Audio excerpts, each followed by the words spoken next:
Chapter 13 देख रहे हैं, काइनेटिक थ्योरी। बहुत ब्रीफ में इसके बारे में डिस्कस करेंगे।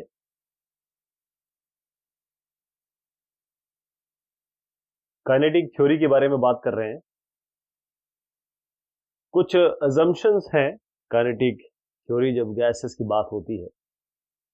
जितने भी गैस हैं उसमें बहुत छोटे छोटे पार्टिकल, बहुत स्मॉल, एक्सट्रीमली स्मॉल कहेंगे इसको। इसमें जो पार्टिकल्स हैं बहुत छोटे छोटे, उनको हम मॉलिक्यूल्स कहते हैं। जो मॉलिक्यूल्स हैं इन गैसेस के वो सारे एक जैसे होते हैं, लेकिन अलग अलग गैसेस के अलग अलग होते हैं। एक गैस के एक जैसे होंगे, अलग अलग गैस के अलग अलग होंगे।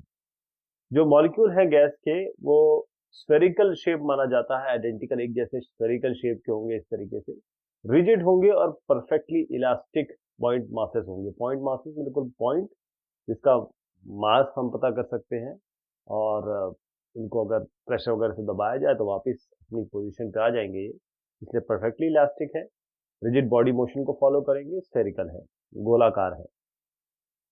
उनका जो मॉलिक्यूलर साइज है वो नेग्लिजिबल मान लीजिए। अगर आप इंटरमॉलिक्यूलर डिस्टेंस के बारे में बात करें, मतलब अगर इनके बीच का डिस्टेंस हो और इसका खुद का साइज हो, तो ये खुद का साइज को नेग्लेक्ट हम कर लेंगे डिस्टेंस के, अगर कंपैरिजन करें तो। जो स्पीड है इन गैस मॉलिक्यूल्स की वो जीरो से लेकर इंफिनिटी तक जा सकती है। मतलब बहुत कम से लेकर बिल्कुल शांत से लेकर बहुत बहुत तेज, बहुत इनफाइनाइट नंबर। ये डिस्टेंस मॉलिक्यूल कवर कर रहा है दो टकराव के पहले। इसको हम कहते हैं फ्री पाथ, यानी कि ये इसने यहाँ टकराया, फिर यहाँ जाके इधर टकरा दिया, तो जो दो सक्सेसिव कोलिजन में जो ये डिस्टेंस कवर किया जा रहा है इसको हम फ्री पाथ कहते हैं। और अगर हम मीन लें, इन सारे फ्री पाथ को जोड़ लें और उनका मीन ले लें, एवरेज ले लें, तो उसे हम कहते हैं मीन फ्री पाथ। जितने ये कोलिजन कर रहा है वॉल्यूम के अनुसार, पर यूनिट वॉल्यूम, पर वॉल्यूम अपने वॉल्यूम के हिसाब से, मतलब जैसे वॉल्यूम 10 है तो कितने कोलिजन हो रहे हैं, वो हमेशा कांस्टेंट रहता है। अट्रैक्टिव या रिपल्सिव फोर्स गैस मॉलिक्यूल के बीच में नहीं लगते, यानी law of attraction, law of repulsion, ये सब इसमें भी हम नहीं काउंट करेंगे। अब ग्रेविटेशनल, क्योंकि ग्रेविटी तो हर जगह लग रही है, कहीं भी जाइए ग्रेविटी लगती है। अब यहाँ पर मास बहुत छोटा है और ग्रेविटी किस पे डिपेंड करती है? ग्रेविटी आपने देखा होगा, जो ग्रेविटेशनल फोर्स है वो डिपेंड करता है मास पे, m1 m2, और डिस्टेंस स्क्वायर पे इनवर्सली प्रोपोर्शनल है। तो यहाँ इनका मास बहुत कम है और स्पीड भी बहुत तेज है, बहुत तेज भाग रहे हैं। तो ग्रेविटेशन थोड़ा सा इसमें हम अभी दरकिनार करेंगे। गैस लॉस, अगर आप गैसेस को आइडियल माने और एक्सपेरिमेंट के थ्रू जो चीज़ एस्टैब्लिश हुई है, जो चीज़ एम्पेरिकली भी या एक्सपेरिमेंटली भी बनाई गई है, रिसर्च में आ गई है, कि जो गैसेस, कोई भी उनका नेचर हो, कोई भी गैस हो, अगर गैस की श्रेणी में आती है तो उनके कुछ लॉज है जिनको फॉलो करती है। गैस कुछ लॉज को फॉलो करती है। एक है आपका बॉयल्स लॉ। बॉयल्स लॉ, अगर टेम्परेचर कांस्टेंट है तो जो वॉल्यूम है वो किसी भी मास का, किसी गिवन मास का, गैस का, वो इनवर्सली प्रोपोर्शनल होगा आपके प्रेशर से। वॉल्यूम होगा इनवर्सली प्रोपोर्शनल आपके किससे? प्रेशर से। यानी कि इस पी को इधर ले जाइए तो पीवी हो जाएगा, पीवी, ये कांस्टेंट, ये जो ये प्रोपोर्शनलिटी इसको कांस्टेंट से रिप्लेस कर देंगे तो पीवी कांस्टेंट हो जाएगा। और पीवी कांस्टेंट है तो चाहे P1 V1 करिए, P2 V2 करिए, सब एक ही वैल्यू रहेगी। तो P1 V1 equal to P2 V2 equal to जितना भी कर लीजिए, Tn Vn। तो जो प्रेशर है और वॉल्यूम है, क्योंकि आप देखिए ये इनवर्सली प्रोपोर्शनल है, एक बढ़ता है, एक बढ़ रहा है तो दूसरा घट रहा है।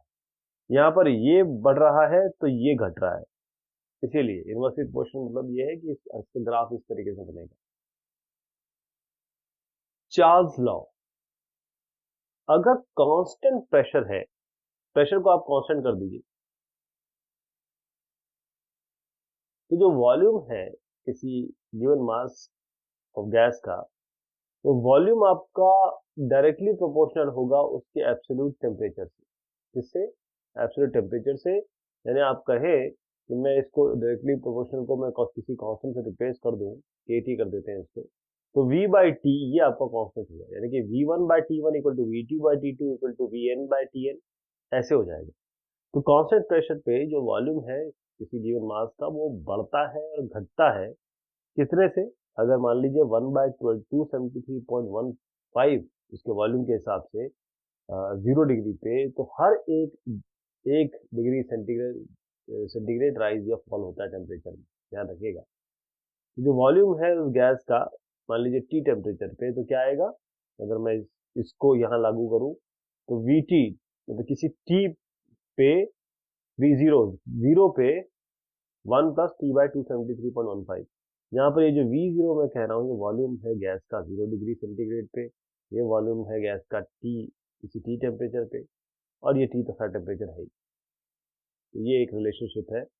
वैसे चार्ल्स लॉ तो ये है, बाकी और ये भी बनती है। गे-लुसैक्स या फिर आप कहें रेनॉल्ड लॉ। तो कांस्टेंट वॉल्यूम पे जो प्रेशर है किसी गिवन मास का वो डायरेक्टली प्रोपोर्शनल होता है उसके एब्सोल्यूट टेम्परेचर से, या आप कहें P इक्वल टू KT, या कहें P by T equal to constant. अब ये P बाय T आ गया तो P1 बाय P2 हो सकता है, ये P1 बाय PK बाय या PN बाय TN हो सकता है। तो कहने का मतलब P डायरेक्टली प्रोपोर्शनल है T से, राइट। तो आप कहें अब कि जो प्रेशर की बात हो रही है तो P बाई T आप कह रहे हैं कांस्टेंट है, इसका मतलब ये है कि आपका P1 by T1 equal to P2 by T2। तो किसी कांस्टेंट वॉल्यूम के लिए जो प्रेशर है वो डायरेक्टली प्रोपोर्शनल है उसके एब्सोल्यूट टेम्परेचर से।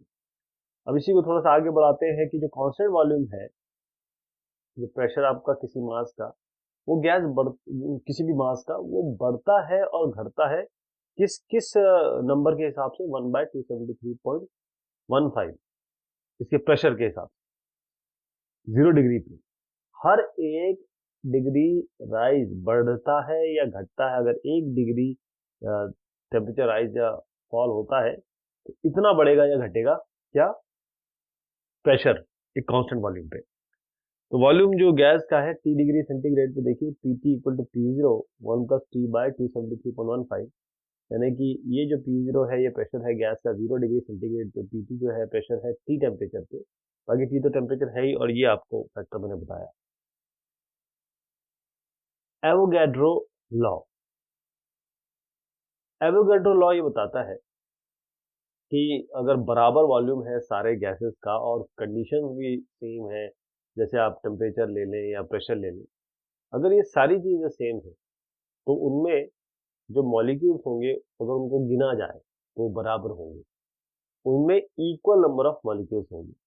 और ये जो स्टेटमेंट है इसको हम एवोगैड्रोस हाइपोथेसिस कहते हैं कि साहब ने दिया कुछ बताया, हाइपोथेसिस कहा, और इनके लॉ के हिसाब से जो एवोगैड्रो लॉ बना, फिर एवोगैड्रो लॉ ने कहा कि जो एवोगैड्रो नंबर है, जितने मॉलिक्यूल्स होंगे 1 ग्राम मोल में उस गैस के, उसको हम बताते हैं एवोगैड्रो नंबर से। तो 1 ग्राम मोल में कितने हुए, देखिए पर ग्राम मोल चल रहा है ये जो नंबर है इस n कहा गया नंबर, कहा गया है एवोगैड्रो नंबर। 6.023 इंटू 10⁻23 ये आपका एवोगैड्रो नंबर हुआ। और स्टैंडर्ड आपका जो कंडीशन है नॉर्मल टेम्परेचर प्रेशर या स्टैंडर्ड टेम्परेचर प्रेशर पे, टेम्परेचर आपका 273 केल्विन, प्रेशर 1 एटमॉस्फेयर, तो 22.5 लीटर हर एक गैस, 22.5 लीटर जो गैस होगी उसमें इतने 6.023 इंटू 10⁻23 मॉलिक्यूल्स होंगे। इसका मतलब 1 मोल किसी भी गैस का स्टैंडर्ड टेम्परेचर प्रेशर पे 22.4 लीटर वॉल्यूम लेगा, घेरेगा, ऑक्यूपाई करेगा। ये चीजें बड़ी काम करेंगी जब हम प्रॉब्लम सॉल्व करेंगे। स्टैंडर्ड या परफेक्ट गैस इक्वेशन। अब वो गैसेस जो सारे के सारे गैस लॉज को फॉलो कर रही हैं, चाहे आपका चार्ल्स लॉ हो, बॉयल्स लॉ हो, आपका गे-लुसैक्स लॉ हो, ऐसे बहुत सारे लॉ हमने देखे। तो गैसेस जो इन सारे लॉज को सारे जो भी कंडीशन हो, चाहे प्रेशर या टेम्परेचर, कोई भी कंडीशन हो, उनको फॉलो कर रही है, उनको हम कहते हैं परफेक्ट गैसेस। तो परफेक्ट गैस की इक्वेशन कैसे बनी? PV equal to NRT. इसमें पी बाई टी भी आ गया, अगर कांस्टेंट हो गया है ना, वी बाई टी भी हो गया, और ये जो जो हमने लॉ देखे वो सारे के सारे इसमें मिला दिए, तो पीवी इक्वल टू एनआरटी आ गया।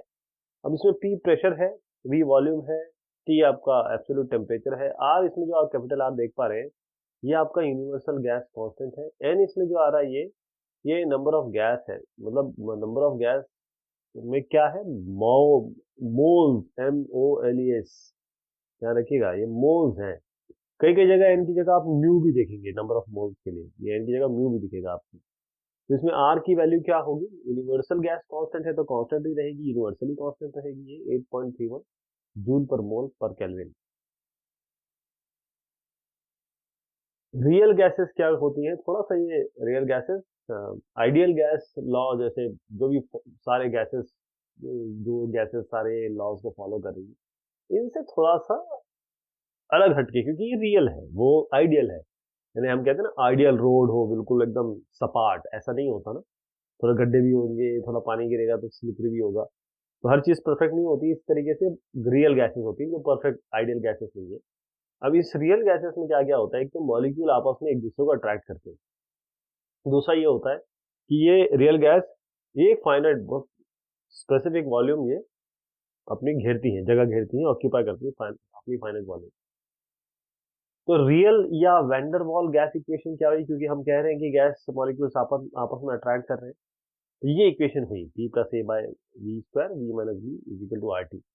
इसमें जो ए और बी आप देख पा रहे हैं इसको कहते हैं हम वैंडर वॉल कांस्टेंट। अब जो प्रेशर इन आइडियल गैस के द्वारा आ रहा है वो क्या होता है, P equal to 1/3 mn by V dot C square, 1/3 rho C square कर दीजिए। आप जानिए कि मास होता है वॉल्यूम इनटू डेंसिटी, तो यहीं से हमने इसको लिखा है, रो आया मास बाय वॉल्यूम से, ये मास बाय वॉल्यूम से, और एन तो खैर नंबर ऑफ मोल्स आप देख ही रहे हैं। और एक मोल के लिए क्या करेंगे, हमने अगर एक मोल के लिए कर दिया इसको, तो 1/3 M by V C square, इसमें जो एम वी वगैरह सब आप देख रहे हैं वो सारी वो सिंबल्स हैं जो हम यूज करते आए हैं।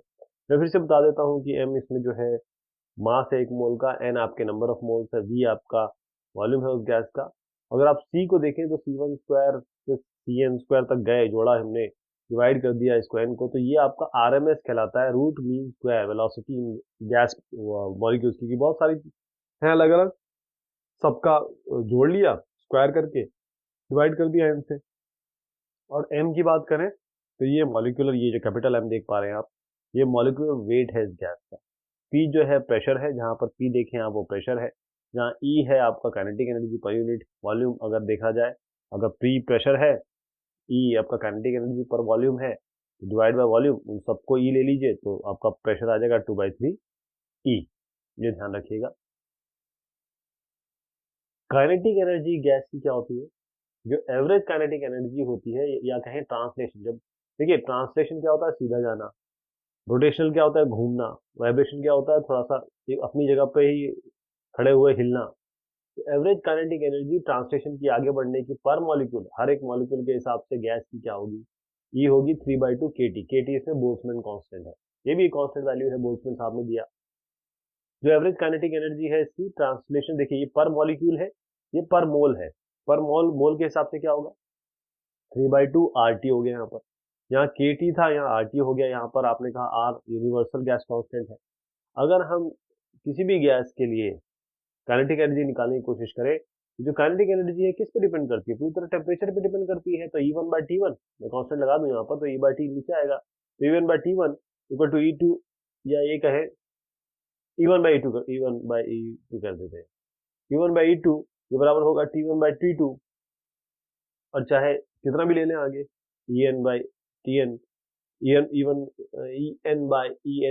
इक्वल टू TN/TN+1, इस तरीके से कर सकते हैं। जो रूट मीन स्क्वायर वेलोसिटी है किसी भी गैस मॉलिक्यूल की, वो हम देते हैं C equal to under root 3 RT by M, यानी कि C प्रेशर और रो के टर्म्स में ये लिख देंगे। अब किसी भी गैस के लिए जो सी है इसमें, ये जो सी आप रूट मीन स्क्वायर वेलोसिटी देख रहे हैं, वो डायरेक्टली प्रोपोर्शनल है किससे, अंडर रूट टी से, इनवर्सली प्रोपोर्शनल है 1/√m से। अब बोल्ट्जमैन कांस्टेंट क्या होता है, k equal to r by n, है ना, r बाय n। अब देखिए आप यहीं से समझ गए होंगे कि जब हमने कहा यहाँ बोल्ट्जमैन कांस्टेंट है, अगर हमने कहा इसको पर मोल, तो अगर हमने जैसे ही इसको पर मोल कहा तो हमने कहा कि ये जो है ये आर में तब्दील हो गया, ये यहीं पे हुआ है। देखिए जो के है वो आर बाय एन के बराबर है। कैसे रिलेशन है, यहाँ पर एक बोल्ट्जमैन कांस्टेंट है, एक आर आपका आइडियल गैस कांस्टेंट है, एन आपका एवोगाड्रो कांस्टेंट है। तो एवोगाड्रो कांस्टेंट और आपका आर से ही तो निकल के आया बोल्ट्जमैन कांस्टेंट 1.38 इंटू 10 की पावर -28 जूल पर केल्विन। अगर एवरेज स्पीड देखें मॉलिक्यूल की गैस की, तो आप एवरेज स्पीड कैसे निकालेंगे, √8 kT बाय पाई एम, मतलब फिर से हम इसको तब्दील कर दें तो 8 RT by pi M, M capital हो गया यहाँ पे, आर कैपिटल हो गया। तो ये अलग अलग कांस्टेंट के हिसाब से हम ये एवरेज स्पीड निकाल सकते हैं। एक और चीज़ होती है, बहुत जो प्रोबेबल स्पीड होती है मॉलिक्यूल की गैस की, तो हम यहाँ पर अगर देखें तो √2 kT बाय एम, इसको फिर से हम आर और एम के टर्म्स में लिख सकते हैं, √2 RT बाय एम। इसमें ये रूट मीन स्क्वायर वेलोसिटी है, ये मोस्ट प्रोबेबल वेलोसिटी है, और ये आपकी एवरेज स्पीड है। एवरेज स्पीड इन दोनों के बीच में रहती है, यानी कि सबसे बड़ा कौन सा होगा, देखिए सबसे बड़ा जो है, और बीच में कौन सा आ रहा है, सबसे छोटा कौन सा है। जो राइज हो रहा है टेम्परेचर पे, अब रूट मीन स्क्वायर जो स्पीड है गैस मॉलिक्यूल की, इस टेम्परेचर के हिसाब से ऐसे वेरी करती है √T के हिसाब से। अगर आप देखें मॉलिक्यूलर वेट में इंक्रीज हो रहा है तो आरएमएस स्पीड कैसे वेरी करती है, इनवर्सली करती है। अगर आरएमएस स्पीड किसी गैस मॉलिक्यूल की मान लीजिए वो किलोमीटर पर सेकंड में है, तो नॉर्मल टेम्परेचर प्रेशर पे हाइड्रोजन गैस का अगर हम ये लें 3 और आर हमारे पास है, टेम्परेचर 273 केल्विन ले लें, मास ले लें हाइड्रोजन का, तो इस तरीके से वैल्यू आएगी। जो आरएमएस स्पीड है गैस मॉलिक्यूल्स की, ये डिपेंड नहीं करती है प्रेशर उस गैस का, यदि टेम्परेचर कांस्टेंट रहे। क्योंकि बॉयल्स लॉ के हिसाब से हम क्या कहेंगे, जो प्रेशर है डायरेक्टली प्रोपोर्शनल है किसके, डेंसिटी के। तो प्रेशर जैसे इंक्रीज होता है n टाइम्स, तो डेंसिटी वो भी इंक्रीज होगी n टाइम्स, लेकिन जो आरएमएस वेलोसिटी है वो वही वैसी रहेगी, कांस्टेंट ही रहेगी। Degree of freedom, degree of freedom किसी भी एक डायनेमिक सिस्टम जो बिल्कुल डायनेमिसिटी में है, और डिग्री ऑफ फ्रीडम वो क्या होता है, वो होता है कितने डायरेक्शंस, इस डायरेक्शन, इस डायरेक्शन, इस डायरेक्शन, और वो इसको आप पूरे केवल 2D में मत मानिए, किसी भी जगह वो मूव कर सकता है। तो जिस भी डायरेक्शन में ये फ्रीली मूव कर सकता है, या ये कहें कि कितने कोऑर्डिनेट जरूरत हमको पड़ेंगे ताकि हम, मैं कह रहा हूँ ना 3D हो, 4D हो, ND हो, तो कितने हमको कोऑर्डिनेट की जरूरत पड़ेगी ताकि हम उसकी पोजीशन या कॉन्फ़िगरेशन को स्पेसिफिकली बता सकें, डिस्क्राइब कर सकें, उसे हम कहते हैं डिग्री ऑफ फ्रीडम। इसको हम कैपिटल एन से बताते हैं डिग्री ऑफ फ्रीडम किसी भी सिस्टम की। आप एन या एफ से लिख सकते हैं 3a माइनस आर। ए इसमें क्या हो गया, ए है कितने पार्टिकल है सिस्टम में, और आर है आपके कितने आपके इंडिपेंडेंट रिलेशनशिप बनेंगे, क्योंकि उसी से हम ये बता पाएंगे कि कितने कोऑर्डिनेट हमारे होंगे। डिग्री ऑफ फ्रीडम मान लीजिए मोनो एटॉमिक गैस है जिसमें एक ही एटॉमिक से जो फॉर्मूला होगा एक ही एटॉम से बन जाएगा। 3 डायटोमिक गैस जैसे O2 हो गया, N2 हो गया, 5 हो गए नॉन लीनियर ट्राइएटॉमिक गैस, 6 हो गए लीनियर ट्राइएटॉमिक गैस, 7 हो गए, ये सारे डिग्री ऑफ फ्रीडम हो गए। स्पेसिफिक हीट अगर गैस की देखें तो एक सीवी है, एक सीपी है, इसमें जो वी आप देख पा रहे हैं, सब वी, सब स्क्रिप्ट लगाया है मैंने।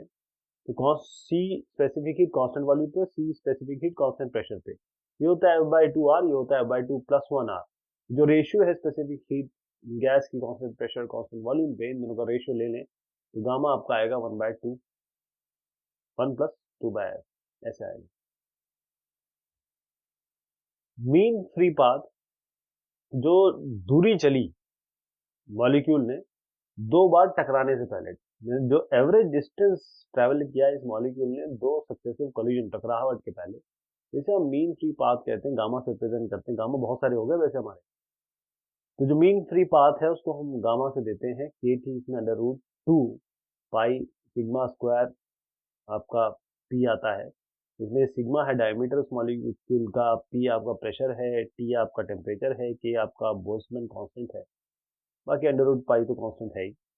तो जो मीन फ्री पाथ है यहाँ पर देखिए ये किससे रिलेटेड है, एक तो डायरेक्टली प्रोपोर्शनल है टी से और इनवर्सली प्रोपोर्शनल है प्रेशर से, तो इतना ध्यान रखना है आपको।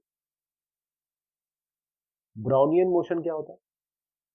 अगर आप कंटिन्यूअस रैंडम मोशन देखें पार्टिकल का अगर माइक्रोस्कोप के अंदर, तो जो माइक्रोस्कोप की साइज है, जो एयर के अंदर चीजें सस्पेंडेड है उसके उसमें मिली हुई है, घुसी हुई है, या फिर किसी लिक्विड के अंदर ये चीजें मिली हुई है, तो उनका जो माइक्रोस्कोपिक मोशन होता है उसको हम कहते हैं Brownian.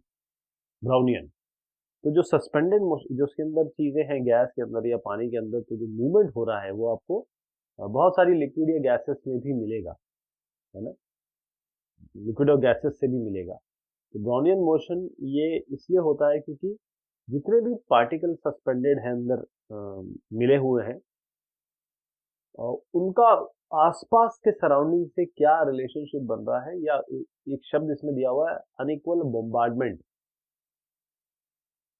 unequal bombardment of the suspended particle by the molecules of the surrounding medium।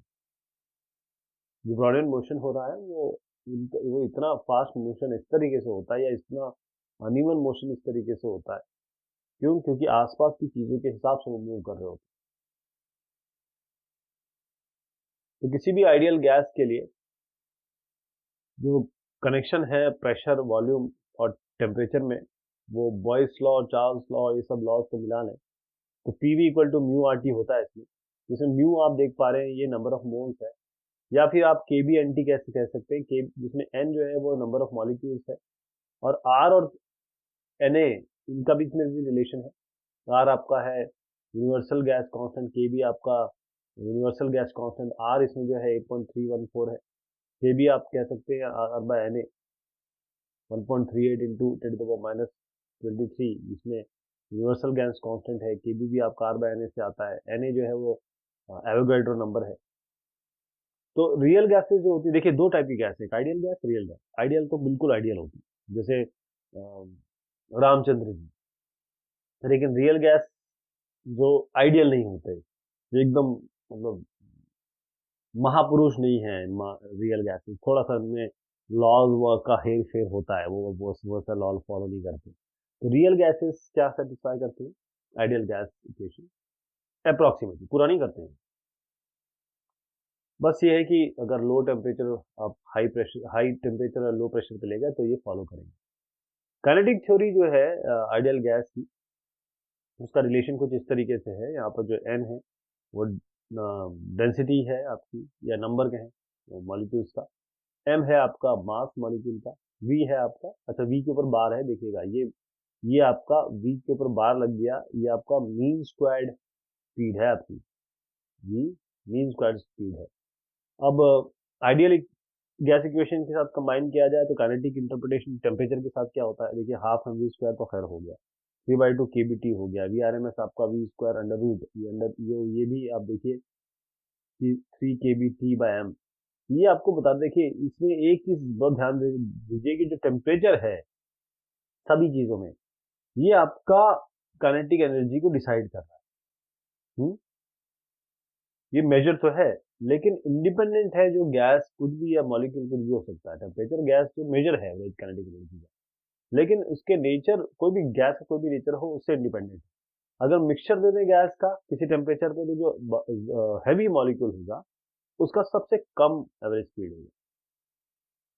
Translation energy की बात करें, ई 3/2 के बी एन टी, और यही रिलेशनशिप बन जाता है पीवी 2/3 ई। इक्विपार्टीशन का लॉ अगर हम देखें, जिसे हम लॉ ऑफ इक्विपार्टीशन कहते हैं एनर्जी स्टेट का, यदि कोई भी एक सिस्टम इक्विलिब्रियम में है टेम्परेचर टी पे, तो जो उसके अंदर एनर्जी होगी, पूरी एनर्जी होगी, टोटल एनर्जी, वो पूरी तरीके से डिस्ट्रीब्यूट हो जाती है अलग अलग एनर्जी मोड्स के एब्जॉर्प्शन मोड्स में। तो जो एनर्जी है हर एक मोड में वो किसके बराबर हो जाएगी, हाफ के बी टी। जितना ट्रांसलेशन हो, रोटेशनल डिग्री ऑफ फ्रीडम हो, ये सारे के सारे एक एनर्जी मोड के एब्जॉर्प्शन को करस्पॉन्ड करते हैं, और उनकी भी एनर्जी क्या होगी, हाफ के बी टी, सबकी यही होगी हाफ के बी टी। तो हर एक जो वाइब्रेशनल फ्रिक्वेंसी है उसके दो मोड होते हैं, क्योंकि इसमें काइनेटिक और पोटेंशियल होगी। तो यहाँ पर ट्वाइस कर दीजिए, इसी को ट्वाइस कर दीजिए, हाफ इंटू के बी टी, तो ये के बी के बी जब भी बोल रहा हूँ के सब भी है, ये बोल्ट्जमैन कांस्टेंट है, के बी इंटू टी हो जाएगा। अगर हम इक्विपार्टीशन एनर्जी लॉ को देखें तो जो मोलार स्पेसिफिक हीट है इन गैसेस, ये निकाल सकते हैं, और जो तरीका है, जो वैल्यू है, बड़े एक्सपेरिमेंट वैल्यू से बड़ी एग्रीमेंट में होता है, खासतौर पे स्पेसिफिक हीट बहुत सारे गैसेस की। जो एग्रीमेंट है उसको हम इम्प्रूव कर सकते हैं, इसमें हम वाइब्रेशनल मोड्स मोशन के ला सकते हैं। जो मीन फ्री पाथ है एल, वो एवरेज डिस्टेंस है जितना मॉलिक्यूल ने कवर किया दो टकराव के पहले, वो कुछ इस तरीके का एक्सप्रेशन बनता है उसका। उसमें एन नंबर डेंसिटी है, डी आपका डायमीटर है मॉलिक्यूल का।